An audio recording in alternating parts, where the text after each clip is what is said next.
Iran versus Israel ಯುದ್ಧ ಮುಂದುವರಿತಾ ಇದೆ. ಇದರ ನಡುವೆ ಲೇಟೆಸ್ಟ್ ಅಪ್ಡೇಟ್ ಇರಾನ್ಗೆ ಸಂಬಂಧಪಟ್ಟಂತೆ ಅಲ್ಲಿಯ ಸರ್ವೋಚ್ಚ ನಾಯಕ ಅಂತ ಅನಿಸ್ಕೊಂಡಿದ್ದ ಖಮೇನಿಯನ್ನ ಕೊಂದ ನಂತರ ಅಥವಾ ಆತನ ಹತ್ಯೆಯ ನಂತರ ಹೊಸ ಸರ್ವೋಚ್ಚ ನಾಯಕನನ್ನ ಅಲ್ಲಿ ನೇಮಕ ಮಾಡಿದ್ದಾರೆ. ಅವರು ಹಿರಿಯ ಮೌಲ್ವಿ ಅಯಾತುಲ್ಲಾ ಅರಾಫಿ ಅಂತ ಈಗ ಅವ್ರನ್ನ ನೇಮಕ ಮಾಡಲಾಗಿದೆ.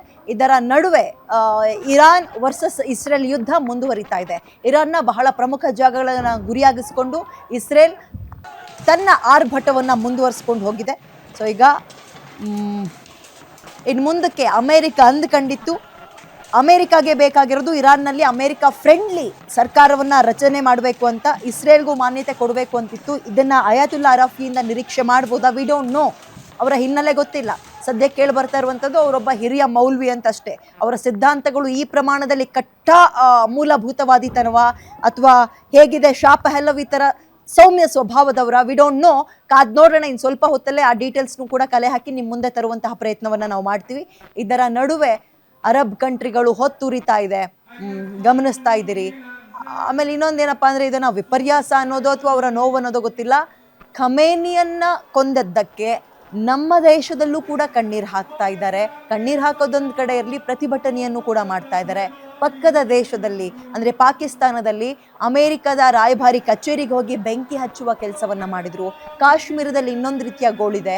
ಇದರ ನಡುವೆ ಪ್ರಶ್ನೆ ಮಾಡ್ತಾ ಇದ್ದಾರೆ ಜನ, ಇದೇ ನಮ್ಮ ಭಾರತದ ಅಂದರೆ ಕಾಶ್ಮೀರದಲ್ಲಿ ಉಗ್ರರು ನುಸುಳಿ ಹೊಡೆದಾಕ್ದಾಗ ಬಹಳ ಅಮಾಯಕರು ಜೀವವನ್ನ ಕಳ್ಕೊಂಡ್ರಲ್ಲ, ಖತ್ನ ಆಗಿದ್ಯಾ ನಿನಗೆ, ಅದಾಗಿದ್ಯಾ ಅಂತ ಕೇಳಿ ಕೇಳಿ ಬಟ್ಟೆ ಬಿಚ್ಚಿಸಿ ಕೊಂದು ಹಾಕಿದ್ರಲ್ಲ, ಅವಾಗ ಒಬ್ರಾದ್ರೂ ನೀವು ಕಣ್ಣೀರು ಹಾಕಿದ್ರಾ, ಪ್ರತಿಭಟನೆ ಮಾಡಿದ್ರಾ, ಮೂರು ದಿನ ಊಟ ಬಿಟ್ಟಿದ್ರಾ ಅಂತ ಪ್ರಶ್ನೆ ಕೇಳ್ತಾ ಇದ್ದಾರೆ.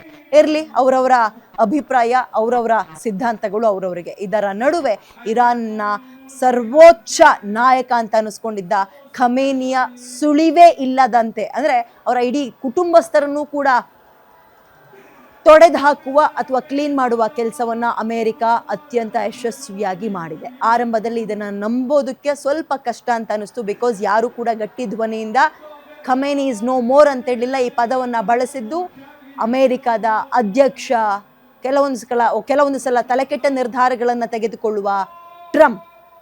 ಆದರೆ ಇಸ್ರೇಲ್ನವರು ಕೂಡ ಇದ್ರ ಬಗ್ಗೆ ಅಷ್ಟೊಂದು ಗಟ್ಟಿ ಧ್ವನಿಯನ್ನು ಎತ್ತಿರಲಿಲ್ಲ. ಆ್ಯಂಡ್ ನಾವು ಕಾಯ್ತಾ ಇದ್ದಿದ್ದು ಇರಾನ್ ಇದ್ರ ಬಗ್ಗೆ ಏನು ಹೇಳುತ್ತೆ ಅಂತ. ಇರಾನ್ನ ಮಿನಿಸ್ಟ್ರು ಕೂಡ ನನಗನ್ಸಿರೋ ರೀತಿಯಲ್ಲಿ ಅವ್ರು ಇನ್ನೂ ಬದುಕಿದ್ದಾರೆ ಅಂತ ಯಾವಾಗ ಹೇಳಿದ್ರು ಅಲ್ಲಿಗೆ ಖೇಲ್ ಖತಮ್ ಅನ್ನುವಂಥದ್ದು ಗೊತ್ತಾಯಿತು. ಖಮೇನಿ ಇಲ್ಲ ಅನ್ನುವಂತಹ ಸುದ್ದಿ ಹೊರಬಿತ್ತು. ಪರಿಣಾಮ ಎಲ್ಲೆಲ್ಲಿ ಅವರ ಅನುಯಾಯಿಗಳಿದ್ದಾರೋ ಅಲ್ಲೆಲ್ಲ ಕಣ್ಣೀರ ಕೋಡಿ ಹರಿತಾ ಇದೆ. ಇದು ಇರಾನ್ ವರ್ಸಸ್ ಇಸ್ರೇಲ್ ನಡುವೆ ಯುದ್ಧದ ಪರಿಣಾಮ ಹೇಗಿದೆ ಅಂತ.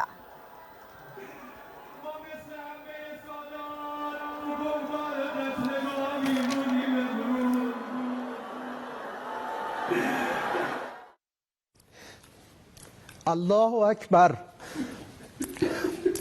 الله أكبر الله أكبر من المؤمنين رجال صدقوا ما عاهدوا الله عليه فمنهم من قضى نحبه ومنهم من ينتظر وما بدلوا تبديلا إنا لله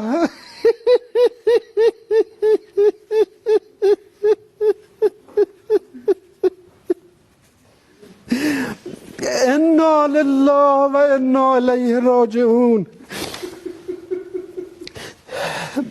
بعد از عمری مجاهدت حسینی و دائمی و خستگی ناپذیر، روح بلند و ملکوتی کوه نستوه ولایت، پدر مهربان امت، رهبر و امام مسلمین حضرت آیت الله العظما سید علی حسینی خامنه‌ای در راه سربلندی حرم جمهوری اسلامی ایران شهد گوارای شهادت را نوشیدند و به ملکوت اعلی پیوستند.